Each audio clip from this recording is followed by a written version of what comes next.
Hello students, कैसे हैं आप सभी। उम्मीद करता हूं आप सभी अच्छे हैं। I am Deepak Kumar.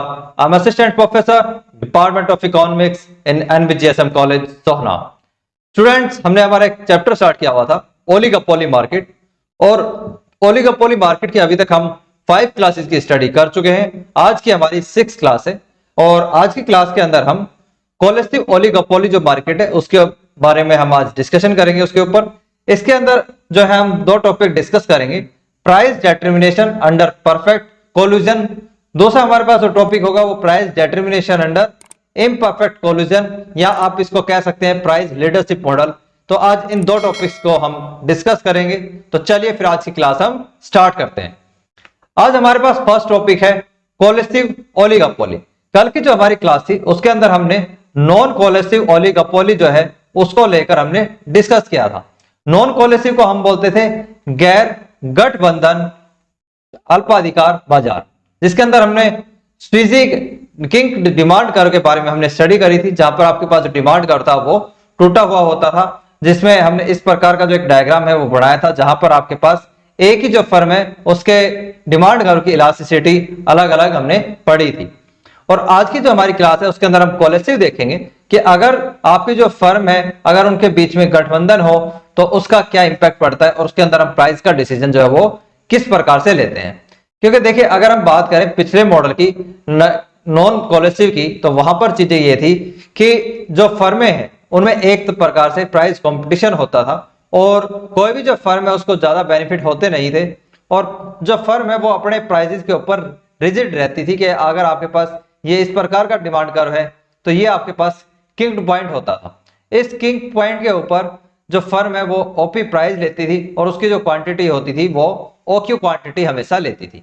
ना तो प्राइस आपके इस ओपी से ऊपर शिफ्ट हो सकते थे और ना ही आपके ओपी से नीचे शिफ्ट हो सकते थे।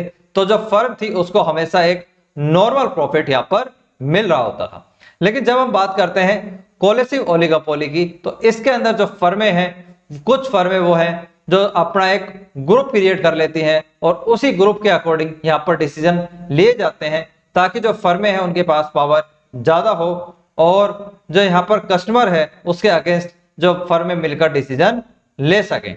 अगर हम बात करें इसके एग्जाम्पल की, तो जैसे हमारे पास यहाँ पर हमने फर्में ली है बजाज, हीरो, उसके बाद हमारे पास होंडा है और टीवीएस है। ये सभी फर्में क्या है, मिलकर एक ग्रुप क्रिएट कर लेती हैं और एक संगठन बना लेती है, एक कोल्यूजन बना लेती है, जिसको हम कहेंगे कि अपने डिसीजन जो है वो इसके बेस पर लेती है। तो इसके अंदर जो नेक्स्ट हमारे पास आता है वो आते हैं एडवांटेजेस ऑफ कोलेस्टिव ओलिगोपोली मार्केट। तो कोलेस्टिव ओलिगोपोली के अगर हम एडवांटेज की बात करें तो फर्स्ट एडवांटेज इसका जो आता है वो है प्रॉफिट इंक्रीज।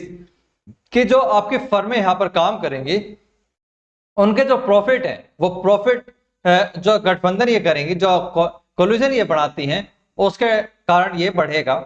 सेकंड हमारे पास आता है डिक्रीज इन अनसर्टेनिटी, कि जो आपके पास अनिश्चितता होती है वो कम होगी, चाहे वो फर्म की प्राइस को लेकर हो या फिर इसके आउटपुट यानी कि इसके उत्पादन को लेकर हो। तो दोनों ही कंडीशन में जो अनसर्टेनिटी होती है वो यहाँ पर कम होगी। दूसरा एक जो यहाँ पर बेटर अपॉर्चुनिटीज जो है वो फर्म को मिलती हैं यहाँ पर। तो ये चीजें इसके अंदर है। उसके बाद अगर हम टाइप्स की बात करें तो कोलेस्टिव ओलिगोपोली मार्केट के अंदर आपके पास दो टाइप होती हैं। एक को हम बोलते हैं परफेक्ट कोल्यूजन और एक को हम बोलते हैं इम्परफेक्ट कोल्यूजन। परफेक्ट को हम हिंदी में बोलते हैं पूर्ण गठबंधन। इसके अंदर हम पूर्ण गठबंधन देखेंगे, जिसके अंदर आप जो चीजें हैं वो किस तरीके से होंगी उसका एग्जांपल यहां पर हम लेते हैं। कि जैसे हमारे पास ये 4 फर्में हैं, एक आपके पास बजाज है, हीरो, होंडा और टीवीएस है। ये चारों फर्में क्या करती हैं, मिलकर एक कोल्यूजन बनाती हैं, मिलकर एक ग्रुप बना लेती हैं और इस ग्रुप के अंदर जितने भी प्राइस से रिलेटेड डिसीजन हो, चाहे आपके पास प्राइस से रिलेटेड डिसीजन हो या फिर मार्केट के अंदर आउटपुट से रिलेटेड जो भी डिसीजन होंगे, ये सभी फर्में मिलकर डिसीजन लेती हैं, सभी फर्में साथ में जो है डिसीजन लेती हैं। लेकिन जब हम बात करते हैं इम्परफेक्ट की, यानी कि जिसको हम बोलते हैं अपूर्ण गठबंधन, तो अपूर्ण गठबंधन के अंदर क्या है कि इनमें से कोई भी एक जो फर्म है वो एज ए लीडर काम करेगी। मान लेते कि आपके पास जो हीरो कंपनी है उसको एज ए लीडर जो है वो मान लिया जाता है। ये इसको एज ए लीडर क्यों माना जाता है, ये इसका डिपेंड करता है इसके कि मार्केट के अंदर कितनी बड़ी है, कितना इसका बिग अमाउंट है, चाहे वो इसका जो प्राइस है उसको लेके हो, इसका जो प्रोडक्शन है उसको लेके हो, या जो फर्म का साइज है किसी भी लेवल से उसको लेके हो। तो हर एक कंडीशन के अंदर ये मार्केट के अंदर एक डोमिनेटेड कंडीशन के अंदर होती है, और इसी कारण जो मार्केट है उसके अंदर इसको एक लीडर की तरह देखा जाएगा। मार्केट की जो और फर्म है, चाहे वो बजाज कंपनी हो, होंडा हो या फिर टीवीएस कंपनी हो, ये सभी क्या करती हैं, इसको फॉलो करेंगी। यानी कि जो प्राइस का डिसीजन हीरो कंपनी लेती है, बाकी सभी फर्में भी इसको सिर्फ यहाँ पर फॉलो करती हैं। तो इसके बाद अगर हम बात करें तो अब हम इसके जो हमने टाइप देखे, एक एक जो टाइप है उसके हम यहाँ पर डिस्कस करेंगे। तो फर्स्ट हमारे पास आता है प्राइस डिटर्मिनेशन अंडर परफेक्ट कोलूजन, यानी कि आपके पास जो पूर्ण कोलूजन है, पूर्ण गठबंधन है, उसके अंदर किस प्रकार से प्राइस का डिटर्मिनेशन होता है। तो यहां पर क्या है, फर्में एक कार्टेल बनाती है। कार्टेल क्या होता है, कार्टेल को हम बोलते हैं ग्रुप ऑफ फर्म्स। तो यहां पर आपके पास जो फर्म है उसके ग्रुप को हम बोलेंगे कार्टेल, और इसके अंदर जो डिसीजन है, चाहे वो आउटपुट का हो या प्राइस का हो, सभी मार्केट की जो फर्में हैं वो एक साथ आकर मिलकर क्या है उसका डिसीजन वो लेती हैं। फॉर एग्जाम्पल, जैसे हमारे पास ये एक मार्केट है, इसको हम मान लेते हैं कि आपके पास कोलिजन मार्केट है, और इसी को आप नाम दे सकते हैं कि इसको हम बनाएंगे cartel. Cartel group of firms होता है, यानी कि जो आपके पास फर्में होती हैं उनके समूह को हम बोलते हैं कार्टेल। उसके बाद हमारे पास एक कंपनी बजाज है, एक हमारे पास होंडा है, और एक हमारे पास क्या है, हीरो कंपनी है। ये तीनों ही कंपनी क्या करती है, मिलकर एक जो ग्रुप है कार्टेल का उसमें आ जाती है। पहले बजाज आ जाती है, फिर आपके पास होंडा है, और फिर जो आपके पास हीरो है। ये तीनों कंपनी जो है वो मिलकर एक ग्रुप बनाती हैं, और जिसको हम कहते हैं कार्टेल। और इसी कार्टेल के बेस के ऊपर जो फर्में हैं वो मार्केट के अंदर जो प्राइस है उसका डिसीजन लेती है, और कितना आउटपुट रखना है सभी फर्मों को मिलकर उसका ये डिसीजन लेती हैं। साथ में ये क्या करती है, जो मार्केट है उस टोटल मार्केट की डिमांड को एक दूसरे के बीच में ये डिवाइड कर लेती है। कि अगर मान लीजिए कि आपके पास टोटल जो मार्केट डिमांड है वो टोटल गुड्स की डिमांड है 9 यूनिट्स की, तो इस 9 यूनिट को ये जो फर्म्स हैं वो अपने बीच में डिवाइड कर लेती हैं। कि इसका डिवीजन जो हो सकता है कि सभी जो फर्में हैं वो 3 की क्वांटिटी के अंदर इसको डिवाइड कर लें। तो इस प्रकार से इसका डिसीजन ये लेती है। और अब इसकी अगर हम बात करें तो ये थ्योरी जो है कुछ अजम्पशंस के ऊपर डिपेंड करती है, यानी कि इसकी कुछ मान्यताएं होती हैं। और फर्स्ट ये है कि जो आप जितने भी मार्केट के अंदर फर्में होंगी, चाहे आपके पास फर्में हो ए, बी, सी और डी, ये हमारे पास क्या है, 4 मार्केट के अंदर फर्म्स होती हैं। और ये चारों ही फर्में क्या है, जिस प्रोडक्ट का प्रोडक्शन करेंगी वो एक होमोजीनियस प्रोडक्ट होगा, जिसको हम हिंदी में बोलते हैं समरूप वस्तु, यानी कि एक समरूप वस्तु का ये उत्पादन करेंगी। उसके बाद अगर हम बात करें यहाँ पर कि जो फर्में हैं वो उसका जो डिमांड कर्व है, मार्केट का डिमांड कर्व, वही आपके पास जो है कार्टेल का डिमांड कर्व होता है। कि जो आपके पास मार्केट डिमांड कर्व है, जैसे अगर मान लीजिए ये आपके पास डिमांड कर्व है, तो इसको हम बोलेंगे कि ये कार्टेल का डिमांड कर्व होता है। जितने भी ग्रुप की फर्म है उनके लिए सेम डिमांड कर्व आपका है यहाँ पर।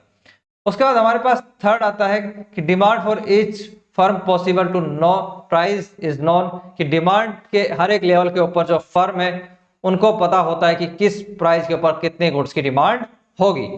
उसके बाद जो मार्जिनल कॉस्ट कर्व है वो भी सभी फर्मों को पता होता है कि उनका जो डिमांड कर्व है और जो मार्जिनल कॉस्ट कर्व है वो क्या है, यानी कि सीमांत लागत वक्र भी यहाँ पर जितनी भी फर्में होती हैं उनको परफेक्टली नॉलेज इसके रिगार्डिंग होती है। उसके बाद यहाँ पर जो आपके पास मार्केट है उसके अंदर 3 फर्म्स होंगी, एक हमारे पास होगी ए फर्म, एक बी फर्म और एक सी फर्म। तो ये हमारे पास क्या है, 3 फर्में होती हैं मार्केट के अंदर, ये 3 फर्म्स यहाँ पर काम करेंगी। अब इसकी जो एक्सप्लेनेशन है उसको हम एक डायग्राम की हेल्प से देखते हैं, तो हमें चीजें ज्यादा अच्छे से यहाँ पर क्लियर होगी। कि अगर हम बात करें तो हमारे पास ये 2 एक्सिस हैं, एक आपके पास ओ एक्सिस है और एक हमारे पास ओ वाई एक्सिस है। ओ एक्सिस के ऊपर हमने आउटपुट को लिया है, और जो ओ वाई एक्सिस है इसके ऊपर हमने रिवेन्यू और कॉस्ट को लिया है। उसके बाद हमारे पास ये क्या है, एक एआर कर्व है। तो ये हमारे पास क्या है, एक एवरेज रिवेन्यू कर्व है, और ये हमारे पास क्या है, एक मार्जिनल रिवेन्यू कर्व है। ये कंप्लीट मार्केट के डिमांड कर्व भी हम कहते हैं, क्योंकि एआर जो कर्व है उसी को हम डिमांड कर्व भी बोलते हैं। तो ये हमारे पास एवरेज कर्व और जो मार्जिनल रेवेन्यू कर्व है वो पूरी कार्टेल का होता है। अब इसके बाद जो है यहाँ पर हम एक एमसी कर्व जो है वो ड्रॉ करते हैं और इसको हम बोलते हैं सिग्मा एमसी। ये सिग्मा एमसी जो है बेसिकली अगर मैं बात करूं तो मार्केट के अंदर हमने एग्जांपल मानना है कि हमारे पास ए बी सी 3 फर्में हैं और तीनों फर्म्स के अलग अलग जो है मार्जिनल कॉस्ट होती है। अगर हम इन तीनों फर्म की जो मार्जिनल कॉस्ट होगी अगर हम उनको ऐड कर दें तो हमारे पास एक जो फाइनल आता है उसको हम बोलते हैं सिग्मा एमसी कर्व। यानी कि ये आपके पास समेशन होता है किसका, जो तीनों फर्में हैं उनकी मार्जिनल कॉस्ट का। अब अगर हम बात करें इस एमसी कर्व की तो ये जो है इस ए पॉइंट के ऊपर आपका जो है कट कर रहा है किसको, एमआर कर्व को, और यहाँ पर आपके पास एमआर इक्वल टू क्या है, एमसी है। और इस कंडीशन के अंदर जो फर्म है कोलेसिव ओलिगोपोली और जिसके अंदर परफेक्ट कोलिजन है तो यहाँ पर आपके पास जो आउटपुट और प्राइस का डिटरमिनेशन हो जाएगा कि जो फर्म है वो ओक्यू क्वांटिटी का प्रोडक्शन करती है और प्राइस उसके होते हैं क्या, ओपी प्राइस यहाँ पर फर्म ने डिसाइड करे।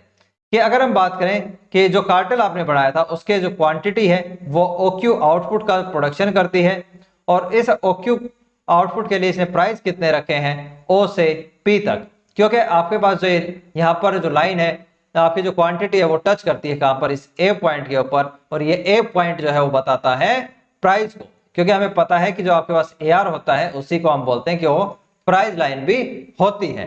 तो यहाँ पर जो है प्राइस का डिसीजन हो गया। अब जो आपके पास ये टोटल आउटपुट आया है ओ से क्यू तक, इस टोटल आउटपुट को मार्केट के अंदर जो है अलग अलग फर्म्स के अंदर डिवाइड कर दिया जाएगा। तो इसके लिए क्या है, हम एक ये जो लाइन है ड्रॉ कर लेते हैं और ये एक तरीके से आपके पास क्या है, एमआर कर्व होता है सभी फर्म्स का, कि एमआर कर्व ए बी और प्लस में सी जो फर्म है इन सभी के लिए एमआर कर्व के लिए हमने एक लाइन ड्रॉ यहाँ पर कर दी। अब उसके रिगार्डिंग हम क्या करते हैं, अब एक एक करके जो फर्म है उसके इक्विलिब्रियम को हम यहाँ पर नोटिस करेंगे और ये है हमारे पास जो मार्जिनल कॉस्ट कर्व है ए फर्म का, और जो ए फर्म का मार्केट जो आपके पास मार्जिनल कॉस्ट कर्व है वो आपका इंटरसेक्ट करता है किसको, जो मार्केट का एमआर कर्व है उसी को, और ये पॉइंट आपके पास आता है E1 पॉइंट। इस E1 पॉइंट के ऊपर जो ए फर्म है वो कितना आउटपुट सेल करेगी, वो ओ क्यू ए क्वांटिटी उसने सेल करी। तो आपके पास जो ए फर्म है इसकी क्वांटिटी कितनी आई है, ओ क्यू ए, के ओ क्यू ए जो क्वांटिटी है मार्केट की वो सेल करेगी ए फर्म, और प्राइस क्या है, प्राइस पूरी मार्केट के लिए ओपी प्राइस जो है वो सेम रहेंगे। इस प्राइस के ऊपर जो फर्म है वो अपना प्रोडक्ट सेल करेंगी। उसके बाद मार्केट के अंदर एक नई फर्म जो है वो भी आती है जिसके लिए जो एमसी कर्व है वो क्या है हमारे पास, एमसीबी हमने यहाँ पर जो है कर्व ड्रॉ करा, और इसके अंदर जो क्वांटिटी सेल करेगी वो क्वांटिटी सेल करती है ओ क्यू बी। तो ये हमारे पास ओ क्यू बी क्वांटिटी जो है वो सेल करती है कौन सी firm, firm B.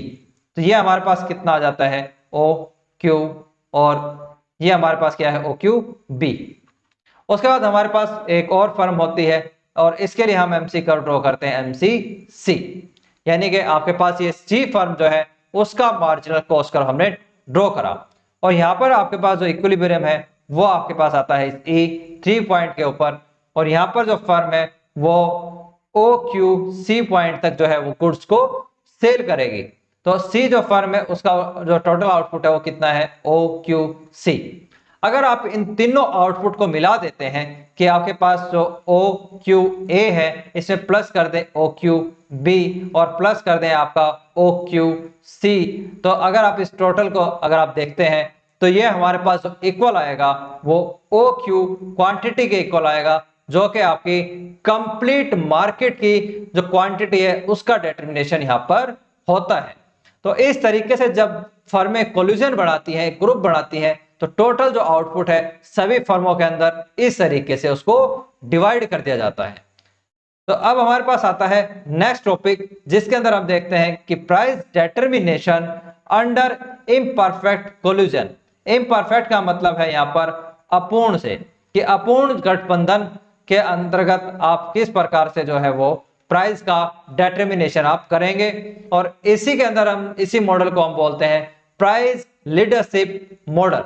Price leadership model जो है इसको हम बोलेंगे, यानी कि कीमत नेतृत्व का जो मॉडल है वो यहाँ पर हम देखते हैं कि देखिए इस कंडीशन के अंदर एक जो कंडीशन है थोड़ी सी यहाँ पे बदल जाती है कि जो फर्में हैं उनके अंदर कोई भी एग्रीमेंट नहीं होता, कोई भी जो लिखित में वो कोल्यूशन नहीं बढ़ाती हैं, और उनके बीच में क्या है, एक नेचुरल अंडरस्टैंडिंग जो है वो एस्टेब्लिश हो जाती है जब वो काफी टाइम पीरियड तक एक दूसरे के साथ काम करती हैं। तो ऐसी कंडीशन के अंदर जो फर्में हैं वो किस प्रकार से काम करेंगी कि मान लीजिए आपके पास ए, बी, सी और डी फर्म है, और ए जो फर्म है वो मार्केट के अंदर काफी लॉन्ग रन से काम कर रही होती है और मार्केट में उसकी एक अलग से रेपुटेशन होती है। तो मार्केट की जो छोटी फर्म है, चाहे वो आपके पास फर्म बी हो, सी हो या डी फर्म हो, वो हमेशा जो ए फर्म है उसको लीडर की तरह ट्रीट करती है, और जैसा ए फर्म रिएक्ट करेगी मार्केट के अंदर उसी को देखकर जो बाकी की बी, सी और डी फर्म है वो उसको फॉलो करती है। तो ए जो फर्म है यहाँ पर वो एक डोमिनेटिंग कंडीशन के अंदर होती है, और डोमिनेटिंग का यहाँ पर सिंपल जो मीनिंग है उसको हम हिंदी में बोलते हैं नेतृत्व। यानी कि जो आपके पास कीमत नेतृत्व है वो इस ए फर्म के द्वारा किया जाएगा। जो मार्केट के अंदर प्राइस का डिसीजन है वो ए फर्म के द्वारा यहाँ पर लिया जाता है, और इसी को हम बोलते हैं क्या, प्राइस लीडर। यानी कि ये कीमत नेता हम इसको बोलते हैं कि आपके पास जो फर्म होगी वो एक कीमत नेता की तरह काम करेगी। कि अगर हम इसका एग्जाम्पल लें तो ये हमारे पास इसका एग्जाम्पल हम यहाँ पर क्रिएट कर सकते हैं कि आपके पास क्या है कि ये हमारे पास क्या है, एक फर्म है जिसको आप ए नाम दे सकते हैं। ये जो ए फर्म है ये मार्केट के अंदर एक बड़ी फर्म है, बिग फर्म है, इसका साइज बड़ा है, इसका जो मार्केट कैप है वो बड़ा है, और ये जो प्रोडक्शन करेगी वो बड़े स्केल के ऊपर प्रोडक्शन करती है। जो बाकी के जो फर्में हैं आपके पास, जैसे ये है आपके पास बी फर्म है कोई, फिर सी फर्म है आपके पास, ये डी फर्म है, ई है, उसके बाद हमारे पास एफ, जी, एच, इस तरीके से जो छोटी छोटी मार्केट की जो फर्म्स हैं वो हमेशा इस फर्म को, जो एक बीच में सेंटर में बड़ी फर्म है, इसी को हमेशा फॉलो करेंगी, और इसी के अकॉर्डिंग मार्केट में वो अपनी जो सेल है और जो आउटपुट है उसका डिसीजन वो लेती है। तो नेक्स्ट हमारे पास आता है स्ट्रेटजी ऑफ प्राइस लीडरशिप, कि जो आपके पास प्राइस लीडरशिप होती है उसकी क्या क्या स्ट्रेटेजीज यहाँ पर जो है अपनाई जाती हैं। तो फर्स्ट आता है कि आपके पास जो फर्म होगी, जो प्राइस लीडर होगी, तो वो जो फर्म है वो कभी भी अपने जो प्राइस है उसको फ्रीक्वेंटली यानी कि लगातार उसको चेंज नहीं करती है। कि अगर हम बात करें ए फर्म की, तो ए जो फर्म है इसको हम प्राइस लीडर की तरह अगर ट्रीट करते हैं तो ये कभी भी अपने जो प्राइस उसको लगातार चेंज नहीं करेगी। ये प्राइस के अंदर कब चेंज करती है, जब कंप्लीट इंडस्ट्री के अंदर, जो आपके पास पूरी इंडस्ट्री है उसके अंदर जो इनपुट है यानी कि जो आपके पास उत्पादन के जो साधन होते हैं, अगर उनके प्राइजेस आपके इंक्रीज हो जाएं और मार्केट के जितनी भी जो फर्म है उन सभी की अगर कॉस्ट बढ़ जाती है, तो ऐसी कंडीशन के अंदर ही जो फर्म है वो प्राइजेस को इंक्रीज करती है, अदरवाइज वो प्राइजेस को इंक्रीज नहीं करेगी। सेकंड इसके अंदर एक जो यहाँ पर होता है कि जब भी आपके पास जो फर्म है, कि आपके पास जो ए फर्म है ये अगर कभी भी फ्यूचर के अंदर प्राइसेस को इंक्रीज करती है यानी कि कीमतों अगर ये बढ़ाएगी, तो इस मैसेज को ये कंप्लीट मार्केट के अंदर जो है वो कम्युनिकेट करती है कि वो अपने गुड्स के प्राइसेस को बढ़ाने वाली है। तो इस तरीके से यहाँ पर काम किया जाता है। अब इसको हम एक जो डायग्राम है उसकी हेल्प से समझते हैं यहाँ पर कि ये हमारे पास क्या है, एक ओ एक्सिस है, और इस ओ एक्सिस के ऊपर हमने यहाँ पर आउटपुट को लिया है, और जो ओ वाई एक्सिस है इसके ऊपर हमने रिवेन्यू और कॉस्ट को लिया है। ये हमारे पास क्या है, डिमांड कर्व है, और ये डिमांड कर्व जो है वो कंप्लीट मार्केट का डिमांड कर्व है। इसको हम कह सकते हैं कि ये आपके पास टोटल मार्केट डिमांड जो है उसको ये शो करता है। तो ये हमारे पास क्या है, डी एम जो है हमने मार्केट का जो टोटल डिमांड है कर्व है उसको यहाँ पर हमने अज्यूम करा है। अब उसके बाद हमारे पास क्या है, सप्लाई कर्व है, और ये सप्लाई कर्व भी जो है वो कंप्लीट मार्केट का यहाँ पर सप्लाई कर्व हमने इसको अज्यूम करा है। अब उसके बाद हमारे पास क्या है, ये एक डिमांड कर्व होता है, और ये जो आपके पास डिमांड कर्व है ये डिमांड कर्व होता है लीडर फर्म का, कि डीएल जो हमारे पास डिमांड कर्व है ये प्राइस लीडर जो फर्म होगी उसका ये डिमांड कर्व हमेशा होता है, और वो मार्केट की इतनी डिमांड को यहां से सप्लाई करेगी। उसके बाद ये इसका क्या है, एमआर कर्व होता है, और इस जो हमने डिमांड कर्व रखा था इसी को आप एआर कर्व भी बोलते हैं, और यही हमारे पास क्या है, प्राइस लाइन भी होती है। तो ऐसी कंडीशन के अंदर अब अगर हमें जो प्राइस लीडरशिप वाली जो फर्म है, अगर उसके हमें निकालने हैं कि उसका आउटपुट क्या है और उस आउटपुट को किस प्राइस के ऊपर सेल किया जाएगा, तो उसके लिए हमें चाहिए एक जो एमसी कर्व है वो। यहाँ पर हमने एक एमसी कर्व ड्रॉ करा है और ये जो एमसी कर्व है वो आपके पास जो प्राइस लीडरशिप फर्म है उसका एमसी कर्व ये होता है, जो कि आपके अगर हम बात करें इस ए पॉइंट के ऊपर, तो इस ए पॉइंट के ऊपर ये किसको कट करता है, जो आपके पास एम आर कर्व है उस एम आर कर्व को ये कट करता है। तो यहाँ पर आपके पास M R equal to M C है, जो कि आपके पास प्राइस लीडरशिप फर्म की होती है। अगर हम बात करें ए पॉइंट के ऊपर, तो यहाँ पर जो क्वांटिटी है वो OQ क्वांटिटी होती है और जो प्राइस यहाँ पर डिसाइड किए जाते हैं वो OP प्राइस का डिटरमिनेशन यहाँ पर किया जाता है कि जो आपके पास ये प्राइस लीडरशिप वाली जो फर्म है इसने कितनी क्वांटिटी को प्रोड्यूस करा, OQ क्वांटिटी, और इसने प्राइस कितने रखे हैं, OP प्राइस इसने डिसाइड करें।